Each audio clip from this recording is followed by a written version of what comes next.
Hello guys, welcome back to my channel. This is Shivani blog. तो अभी SBI PO का notification, IBPS PO का notification आने के बाद स्टडीज़ तो लगता है क्या कि बहुत ही ज़्यादा इम्पोर्टेंट तो पहले भी था, लेकिन अभी बहुत ही ज़्यादा विगरस वे में हम लोग को पढ़ना पड़ रहा है। बहुत ही ज़्यादा इंटेंस स्टडी। थोड़ी सी भी मिस्टेक होती है तो ऐसी लगती है जैसे एग्ज़ाम क्वालिफाई नहीं होगी। कोई सेक्शनल मॉक लगाओ, उसमें नंबर कम आ जाता है तो लगता है यार इतना बड़ा ब्लंडर अभी कर रही हूँ तो एग्ज़ाम में क्या करोगे। क्योंकि अब दिन एसबीआई पीओ के लिए सिर्फ 28 डेज हो लेफ्ट रह चुके हैं गाइस। तो अभी बहुत ही ज़्यादा मतलब बहुत ही क्रूशियल टाइम अभी चल रहा है। अभी जो भी चीज़ अगर थोड़ी सी भी गलत होती है तो लगता है एग्ज़ाम क्वालिफाई नहीं होगा। क्या आपके साथ ऐसा लग हो रहा है? और बहुत, लेकिन इस टाइम अपने आप को मोटिवेशन देना कि नहीं, ये अभी गलती हो रहा है, इसमें गलती को अपने आप को सुधारो एंड देन ये मिस्टेक ठीक हो जाएगा। ये करना बहुत ही ज़्यादा ज़रूरी है। क्योंकि अगर हम सिर्फ और सिर्फ ये सोचेंगे अरे यार मेरा मार्क्स नहीं आ रहा है, मेरा ये नंबर कट रहा है, मेरा वो हो रहा है, तो फिर कैसे काम चलेगा? ऐसे तो काम नहीं चलेगा।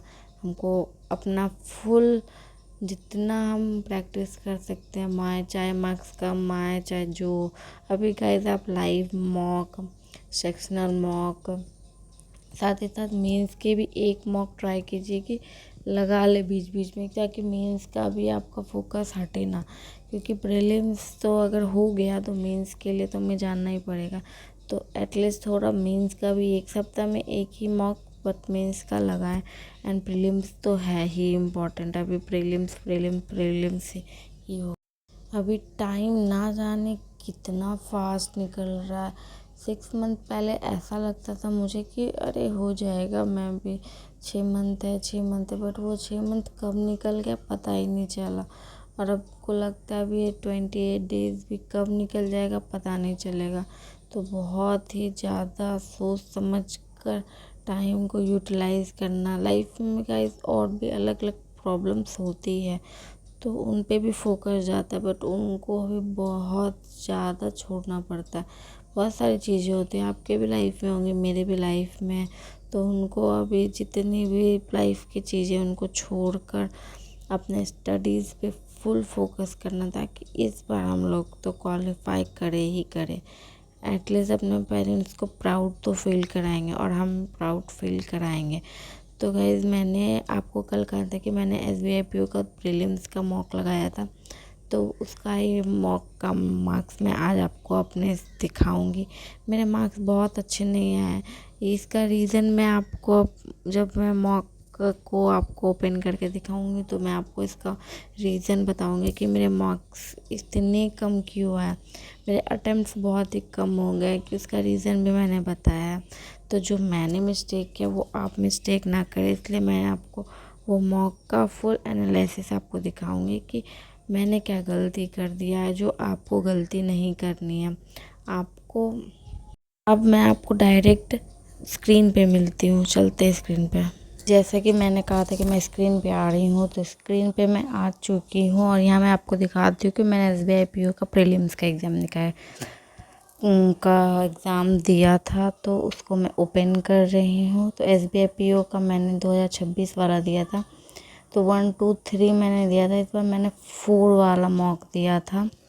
तो 4 वाले मॉक का मैं स्कोर बताती हूँ। मैंने स्कोर तो आपको पिछले वीडियो में बता दिया, आपने नहीं देखा है तो आप पिछला वीडियो देखिए और देखिए कि मेरा पिछला मॉक में कितना आया था। मेरा पिछला मॉक में जो स्कोर था इससे बहुत ही अच्छा था, बहुत ही अच्छा था। गाइस ऐसा होता है कि कभी कभी नहीं, पहले मैं आपको सबसे पहले इसका डिफ़िकल्टी लेवल चेक करके बताती हूँ। तो डिफ़िकल्टी लेवल के बारे में अगर देखूँ तो इसका इंग्लिश मॉडरेट था, क्वांट इजी टू मॉडरेट था और रीजनिंग भी मॉडरेट था। तो लेवल मैंने चेक करके पहले ही देख लिया था और जब मैंने रिजल्ट देखा तो मेरा स्कोर देखेगा। मैंने कहा था ना आपको मुझे 30 मार्क्स आया, तो मुझे 30 मार्क्स ही आया था। मैंने अटेम्प्ट्स मेरे बहुत ही कम थे, 35 ही अटेम्प्ट थे। शायद अटेम्प्ट्स इसलिए भी डाउन हो गया था कि मैंने जैसे ही फर्स्ट मॉक कंप्लीट किया उसके बाद 5-10 मिनट मैंने वेट किया और फिर मैंने तुरंत ही सेकंड मॉक लगा दिया। मेरी सबसे बड़ी मिस्टेक इस मॉक में यही थी। तो तो मेरी मिस्टेक तो अब मैंने आपको कही कि मेरी मिस्टेक यही थी कि मैंने टाइम लैप्स में बिल्कुल भी गैप ज़्यादा नहीं रखा। 5 मिनट 10 मिनट का गैप और तुरंत सेकंड मॉक दे दो, ये बहुत बड़ा मिस्टेक है।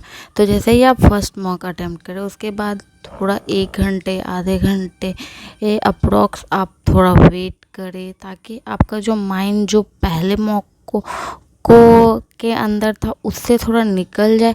कम से कम 1 घंटे का टाइम तो रखिएगा गाइस, तो फिर आप सेकंड मॉक अटेम्प्ट कीजिएगा। मेरी तरह गलती मत कीजिएगा, नहीं तो आपका भी स्कोर कुछ 30 होगा और अटेम्प्ट तो आपके 35 होंगे।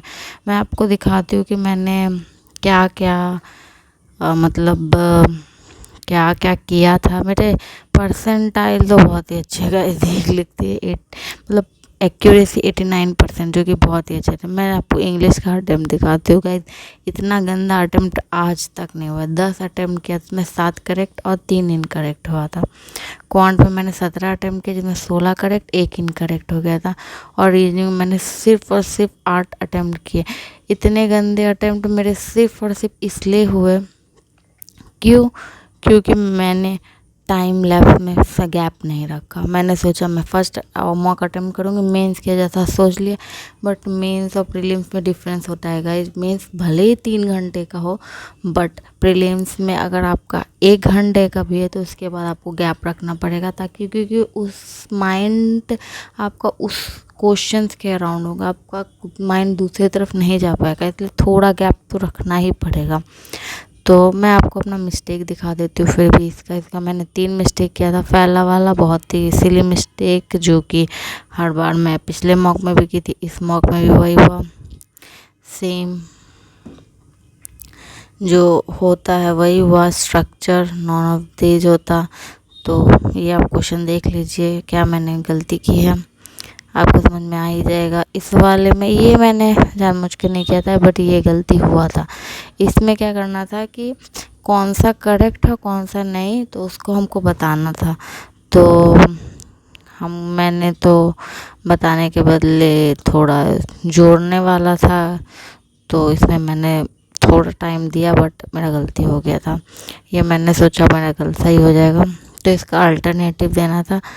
तो ये तो गाइस आप देख ही सकते हैं, ये वाला अगर आपको लगता है कि आप ये सही करते, मैं गलत करती ही ये वाला, अगर मैं ऐसे भी करती तो मैं मिस्टेक मेरा ये गलत होता है। तो आप बताइएगा आप ये गलती करते या नहीं करते कमेंट सेक्शन में।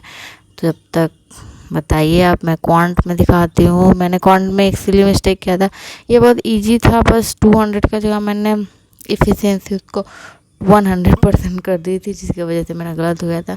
और ये मैं अब से नेक्स्ट मॉक में बिल्कुल ध्यान रखूँगी कि मेरा ये मिस्टेक ना हो।